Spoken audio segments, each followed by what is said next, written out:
welcome. The other day, I was doing some deep cleaning out in our shed, and I found these packets of iodine pills, radiation pills, which reminded me of a really embarrassing story, which is probably a great way to start this talk. A little shame and humiliation. This talk is about anxiety and fear, and boy, this was a real lesson for me. Approximately 17 years ago,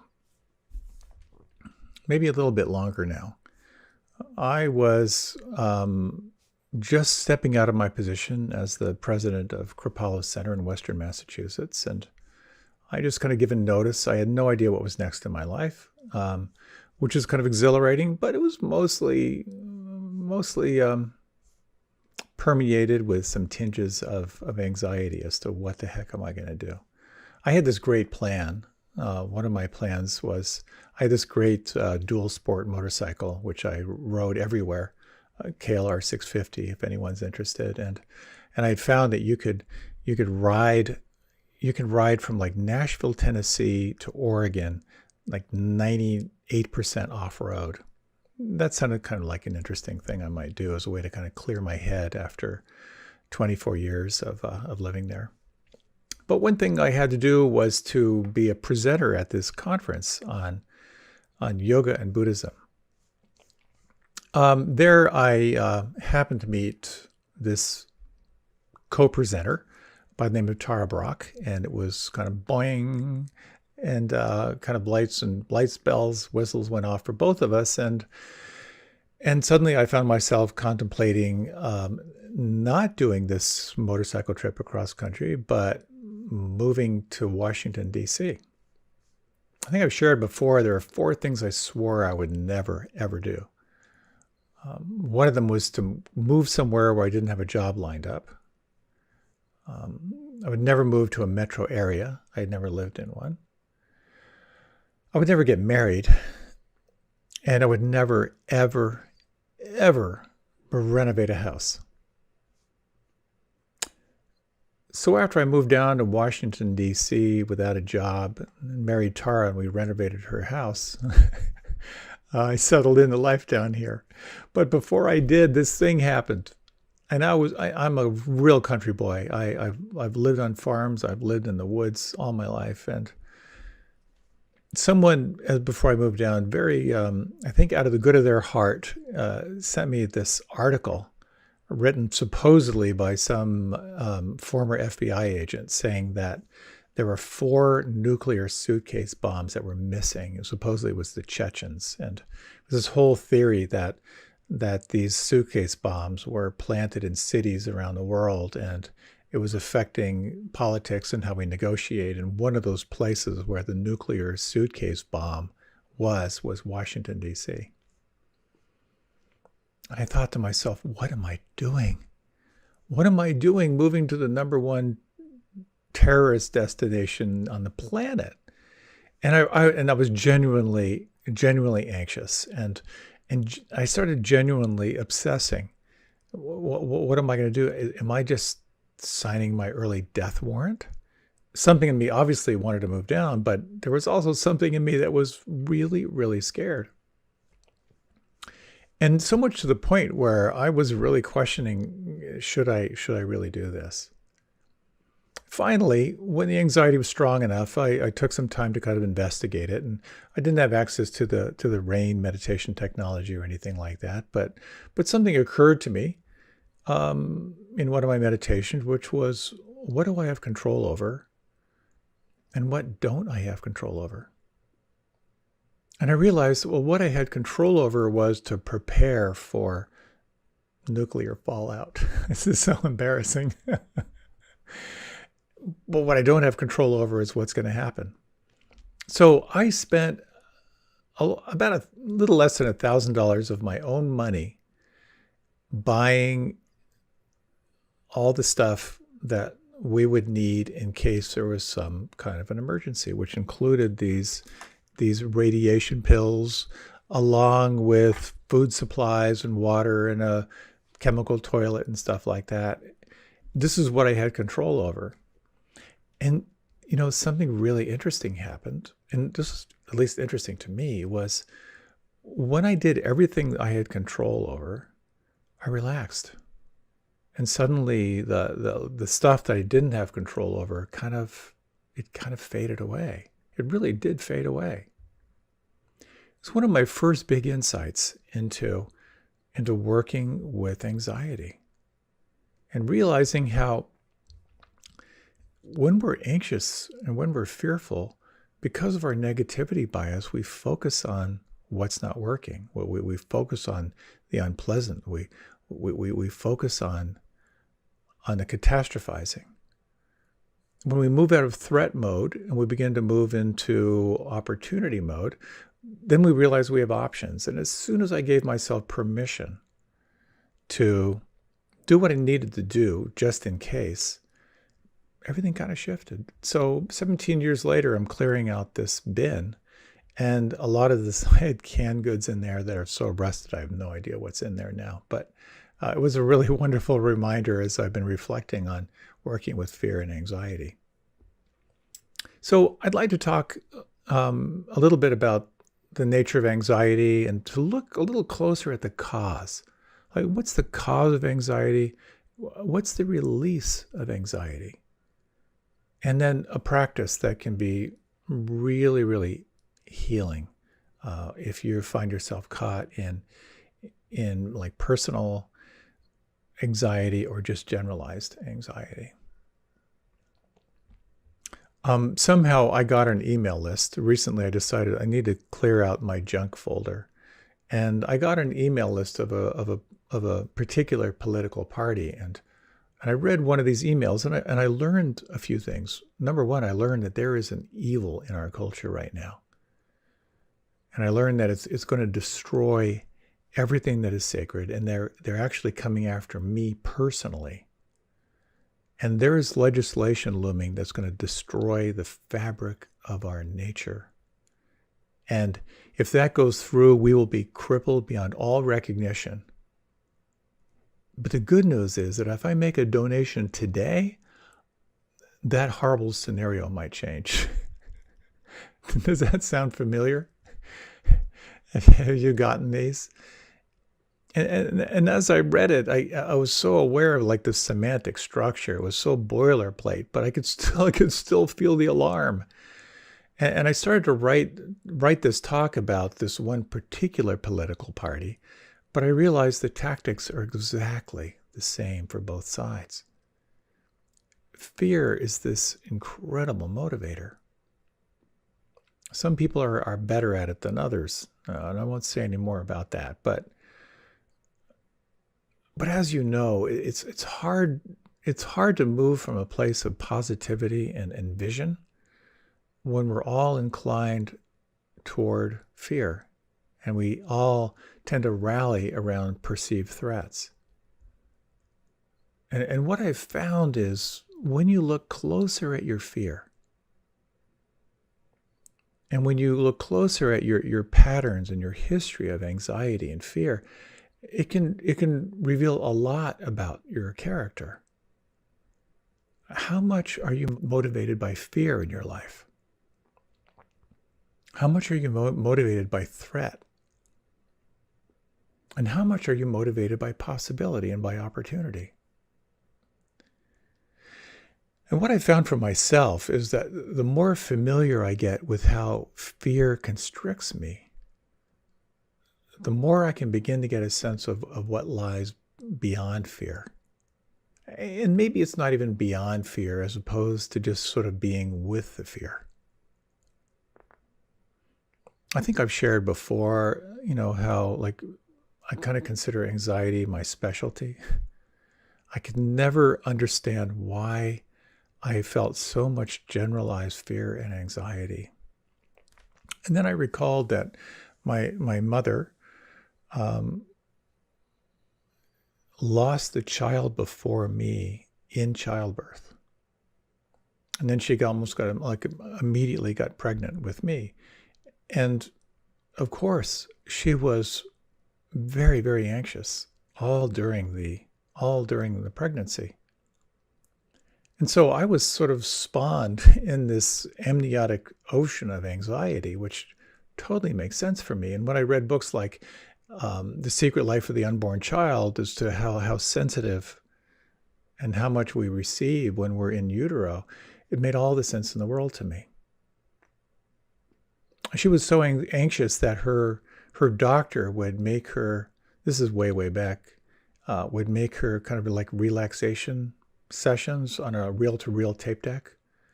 So I also got to listen to deep relaxation sessions in utero. So maybe that has something to do with the fact that I lead meditation and relaxations all the time. But when we really look at stress, it of course brings us right back to the four cornerstones of Buddhist psychology, that stress and anxiety and dissatisfaction and unsteadiness and suffering are part of the human experience. They happen. You know, you get one of these portable flesh units, it comes with stress as part of it. The second principle is that anywhere you experience stress or fear or anxiety, it has a root, it has a cause. And you can, if you look closely, you can identify the cause. And that cause, of course, has something to do with holding on. It has something to do with identification, with desire. The third principle is that you can let go. You can release that identification. You can release that clinging. You can release that holding on. And to the degree that you can let go of clinging and let go of desire, you can experience more and more freedom in your life. The fourth foundation, the fourth cornerstone, is that there's a path. There are practices and technologies that can guide you to become more and more free of that sort of endemic built-in stress and anxiety. So fear and anxiety are part of life. They happen to all of us. And there's a cause. There's a classic story told of a man drawn into court in front of the judge, and he's committed this horrible sin. And the judge says, "Oh, I'm going to give you a choice. One is death by hanging. The other option is this door, and to accept what lies when you open this door." The thief thinks about it, and he chooses hanging. He chooses the rope. So the judge passes down the sentence, and then he asks, "So what was the door?" And the judge said the door was freedom, just leading to your release. And the judge went on to note how we cling to the familiar. And we all do this. The other classic story is a man falls off a cliff, and he's hanging on to this root, just hanging on for dear life, just kind of dangling from this root on the side of this cliff. And there's some people down below that see that he's only about 8 inches off the ground. And he's calling out, "Can anyone help me? Can anyone help me? What should I do?" And the people down below said, just let go. It's going to be okay. Just let go. And they were just chanting, "Let go." And he says, "Is there anyone else who has another opinion?" We hold on for dear life to what is familiar. That sense of the unknown is terrifying. So many of us, we kind of feel stuck at some point in our life, but we're caught in that sense of unable to let go because of what we imagine might happen. So letting go becomes a very, very interesting inquiry. What does it mean to let go? So maybe let's take a few moments for just a short reflection. If you like, you can close your eyes and you might take 3 slow breaths.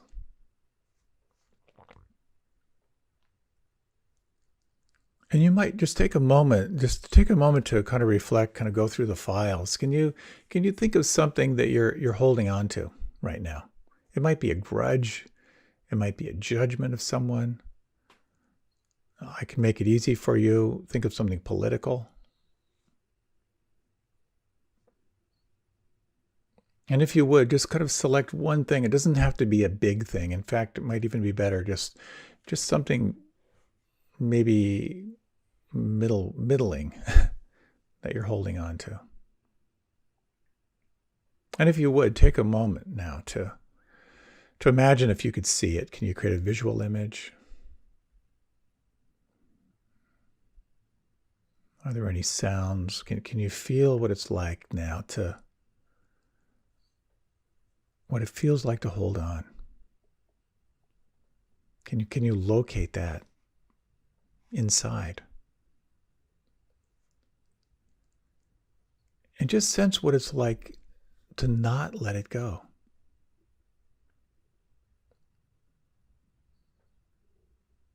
And you might just sense, is this holding on in some way related to survival or to your sense of identity?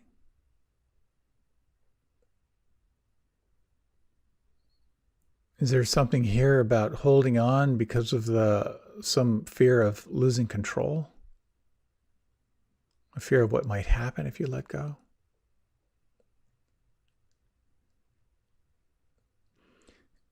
Is this in some way connected to affection, attention, and love in some relational way? And then you might explore these questions. Could you let it go right now?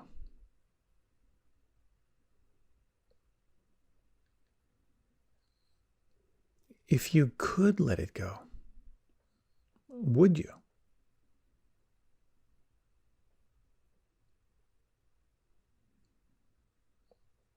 And when would you let it go if you could?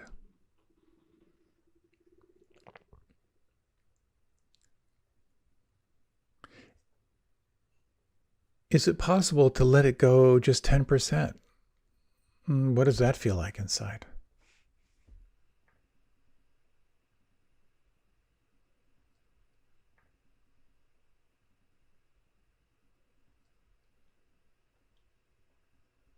And if you'd like, you might deepen your breath. If you like, you can let your eyes open. You can remain with them closed. I think in many ways, this is kind of the nub of it. When you recognize there's some holding on, what is it that allows us to begin to soften and begin to let go kind of into the mystery?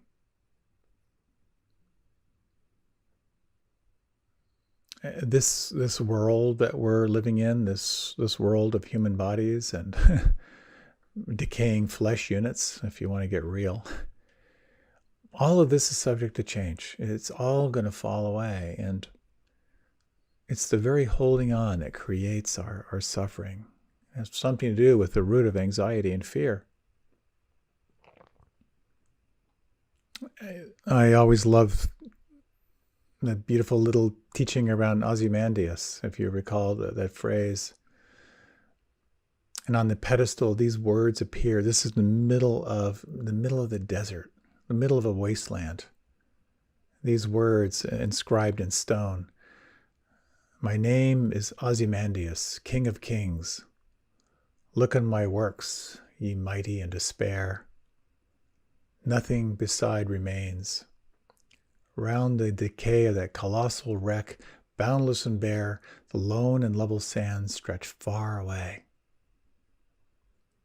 And here we are, feeling ourselves at the center of the universe, King of Kings. All this is going to change. So what is it that's at the root of clinging? What is it that's at the root of the fear and the anxiety, the stress, the dissatisfaction? And it has something to do, the release has something to do around being able to access, number one, what is true, what's really true, and number two, a heart that can hold it. One of the most heartbreaking little stories I've heard is from a good friend who works in hospice, and there was a 97-year-old woman in hospice who was just moaning over and over again, "Why me? Why me?"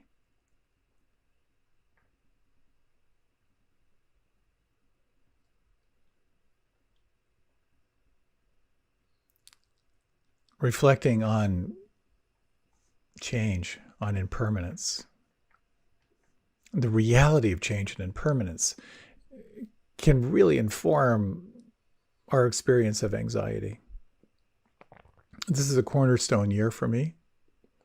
In June, I go on Medicare, which is just really, really hard for me to imagine. And yet here I am. I've had a little breakdown in my health, very, very attached to all the different parts of my body. But I have had this little injury that kind of keeps me from doing a lot of what I really love. And there's this just sense of loss, and this getting old, things are breaking down.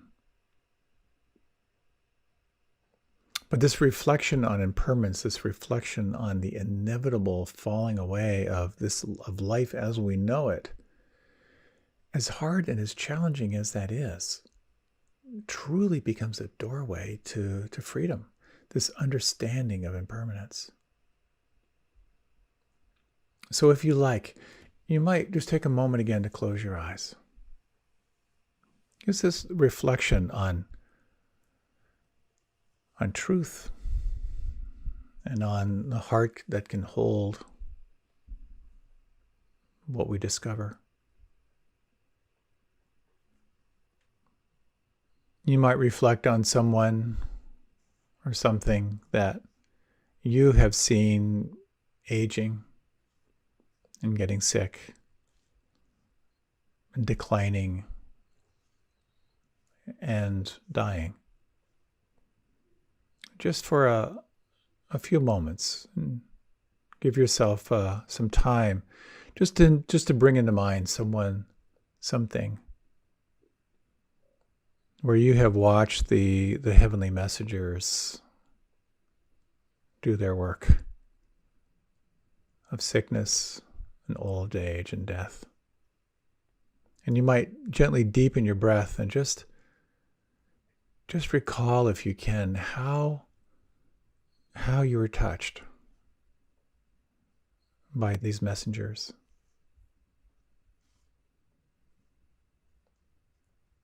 All those that you have seen in your life get old.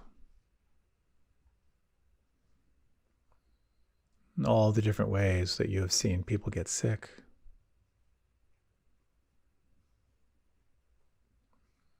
And you might recall some of those that you have known that are no longer here on this plane.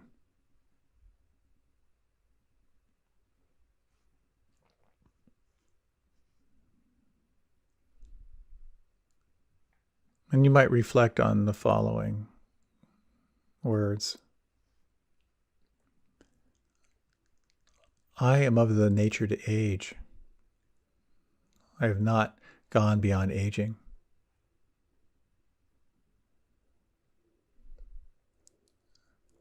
I am of the nature to get sick.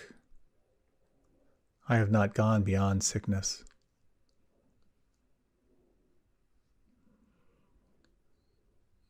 I am of the nature to die. I have not gone beyond death.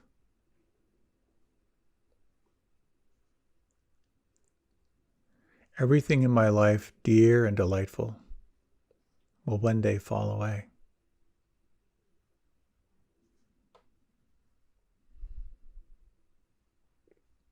I am born of my actions. I am informed by my actions. Everything I think and do, I shall inherit.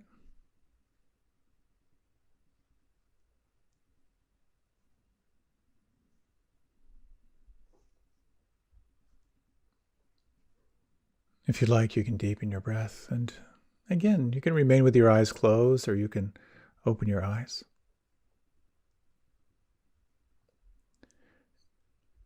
These 5 daily recollections can be a very helpful way to remember this powerful teaching of impermanence. As the Buddha said, your house is on fire. This body you are in it's subject to change, and it's going to fall away. And this remembering of what is true, that Arab phrase, the dogs bark, but the caravans move on. Somehow we manage to forget that all things change, that everything we hold dear and delightful will one day fall away. There's a lot to be said about contemplating the source of all anxiety. This sense of who you are as the conditioned self, the product of conditioning, but also this sense of the unconditioned self, of who you are beyond conditions. And I love that little glimpse practice, is to imagine yourself looking in the mirror when you're 6 years old, maybe brushing your teeth when you're 6 years old, seeing your image. And brushing your teeth now and looking in the mirror. And unless you're 6 years old, your body has gotten older. But is the awareness changed in any way? So the bottom line here, I think, is that if you want to explore deep and abiding happiness, this contemplation of impermanence, the contemplation of your death, it sounds macabre, but it becomes a doorway into celebrating the here and now.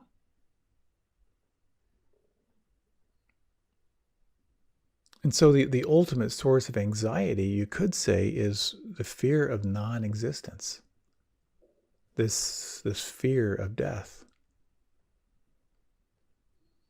And if you think of the opposite of this, or I guess a corollary of this fear of death, is the force behind becoming.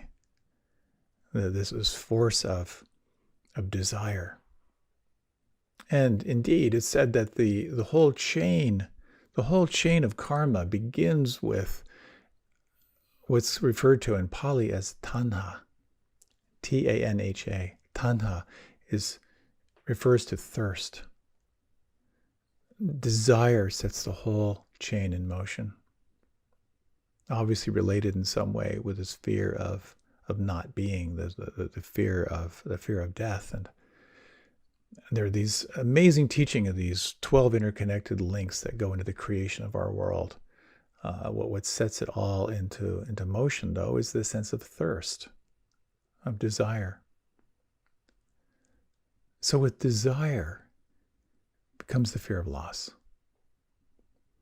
And in many ways, you can explore your anxiety through different ways. We've talked about how anxiety and fear can be tied into survival, kind of either your physical death or the death of your self-image. It can be tied into the fear of losing control. It can be tied into the fear of losing affection, attention, and love. But there's also this beautiful teaching of the 8 worldly winds, of how in each of us we have this baked in thirst for 4 things. One is the thirst for pleasure, the thirst for gain, for winning, for being successful, the thirst for praise, and the thirst for fame. To be at the top of your game, to be seen as a winner. The corollary to that is fear.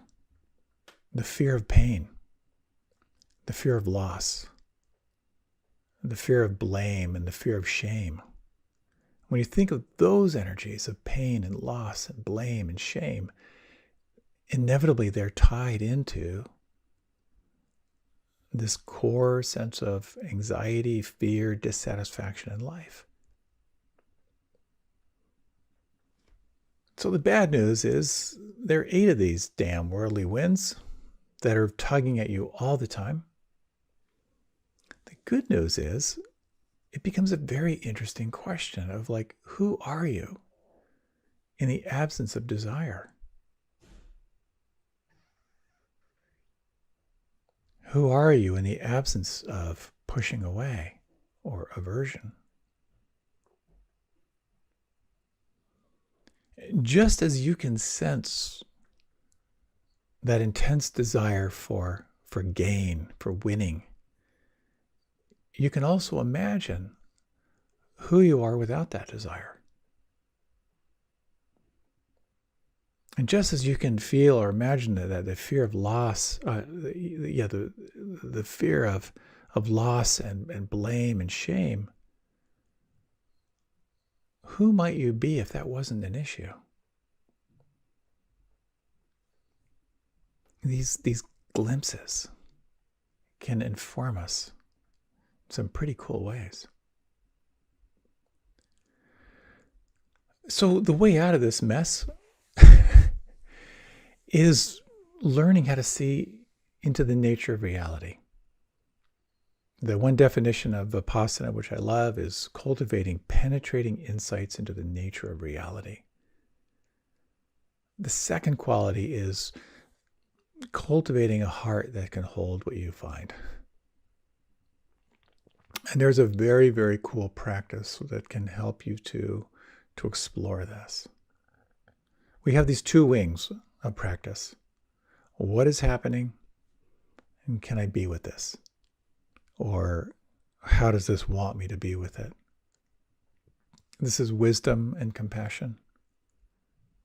And this practice comes from the Tibetan tradition, the practice of Tonglen. And it draws clearly on these 2 wings of seeing stress and suffering, but also exploring transmuting it through compassion. Now, there are a lot of ways to practice this. One is using a lot of visualization. And some people find the visualization to be really, really powerful. Other people find it hard to kind of visualize. This is referred to as a practice of sending and receiving. And just to tell you a little bit about it, and then I'll kind of guide you through it. You sort of feel or you visualize yourself taking in stress, dissatisfaction, or suffering. And then as you breathe out, recognizing it, offering compassion and empathy. And quite often you kind of begin with yourself, and just in small ways. You kind of breathe in. You sort of recognize the kind of that claustrophobic feeling of stress and anxiety.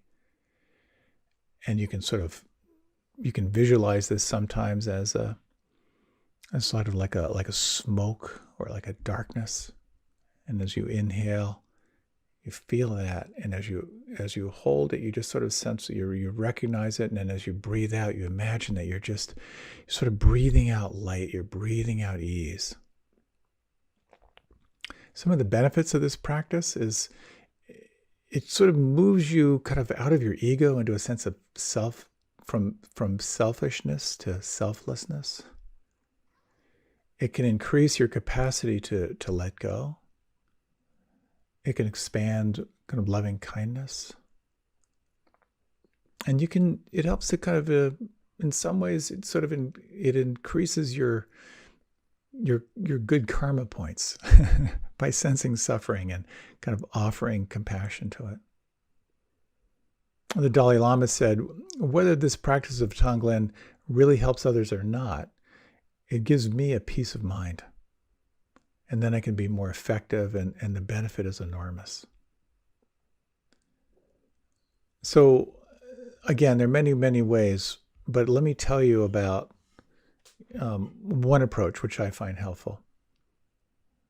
And they're really kind of 4 stages. The first is you just sort of rest your mind briefly in a state of openness or stillness, kind of establishing presence. And then you're going to explore, in beginning with self, the sense of like breathing in. And you might feel it as hot or dark or heavy. As you breathe out, imagine kind of cool, bright, a sense of freshness. And you can imagine on the in-breath that you're kind of breathing in through the pores of your body. And on the exhalation, you're sort of like radiating out. Now, a few more things, and we're going to do a short meditation in a few moments, or you can begin to sense this for yourself if you like. We're sort of imagining the heart opening and widening. A sense of breathing in and sensing the stress, the anxiety, the fear. And on the out-breath, a sense of like a white light. And it's really helpful to let the in-breath and out-breath be equal. So the next is you start personally. Anything that's painful to you, anywhere you feel stuck. And just to say that as you practice, if you find yourself thinking, I can't do this right, this is really, really hard, or I feel blocked, you breathe that in. You breathe in whatever challenge is there. And then you exhale the sense of light or compassion. And the fourth part is to kind of allow it to be bigger. So I'll say a little more as we kind of move into this. So if you like, we're going to take the next 7 minutes for this practice. If you like, you can close your eyes. You might take 3 slow, deep breaths. And just in these moments, imagine a sense of openness or stillness. Imagine a sense of spaciousness, clarity. You might find it helpful to establish your breath, breathing in to the count of 4 or 5. And breathing out to the count of 4 or 5. And for this practice, you might focus on matching the length of the in-breath with the length of the out-breath.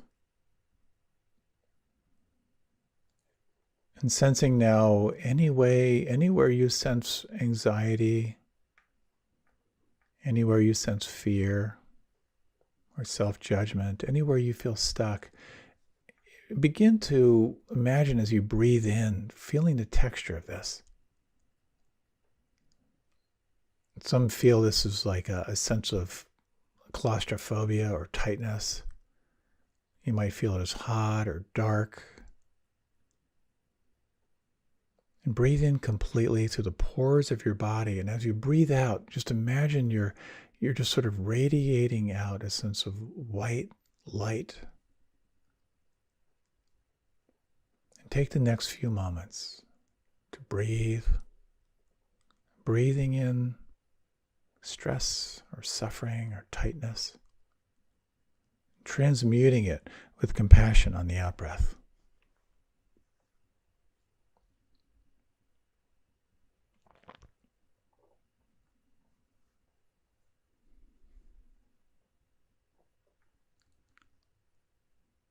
Sensing in your life anywhere you feel caught, anywhere you feel there's anything between you and feeling free, imagine you're just breathing that in.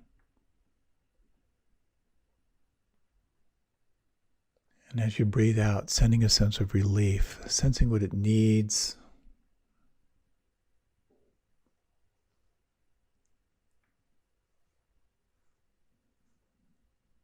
Each out-breath, a wishing well, offering ease, compassion. Taking the next minute or so on your own.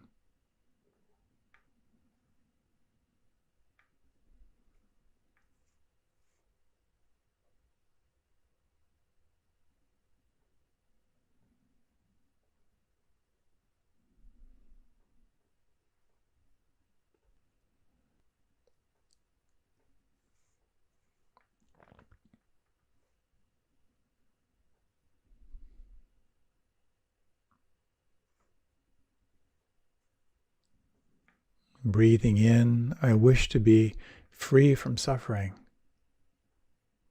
Breathing out, I send comfort, ease, and happiness.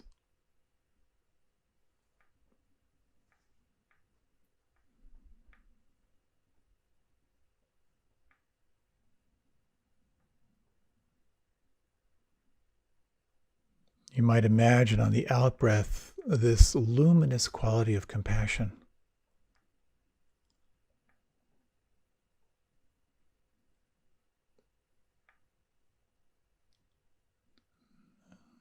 Imagine as you breathe in any sense of fear or anxiety, you're breathing it into this light inside, and imagine it dissipating, disappearing, being transmuted by the power of clarity, of luminosity.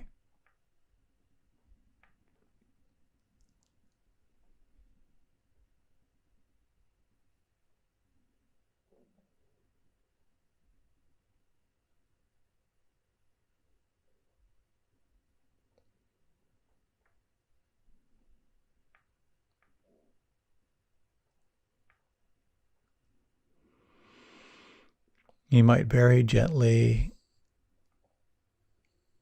let this fall away in these final minutes together here.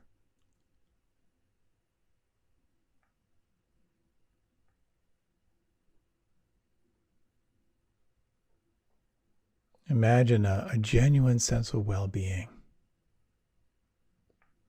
Imagine yourself at ease and happy.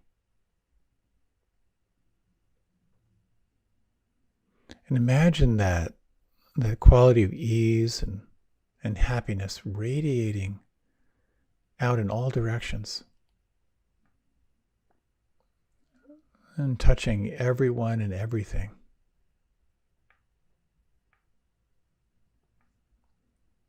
Imagine you and every being waking up to their deepest and fullest potential here and now.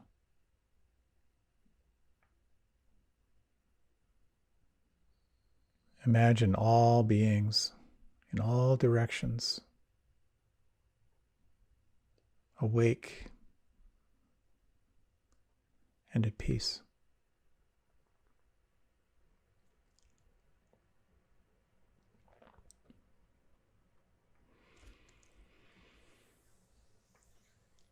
If you like, you can very gently deepen your breath.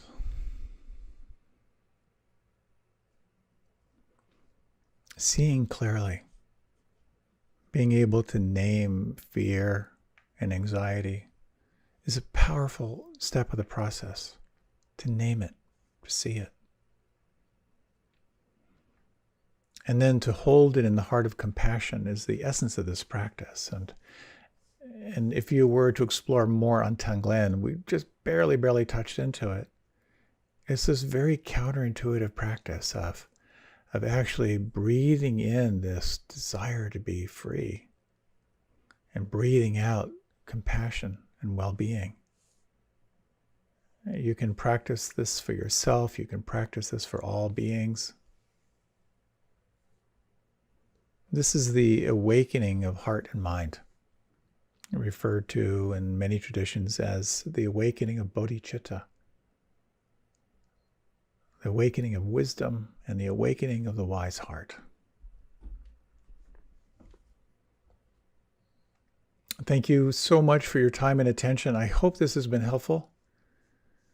May you feel ease and well-being and feel really ridiculously happy for no reason whatsoever. Thank you so much, and blessings to you.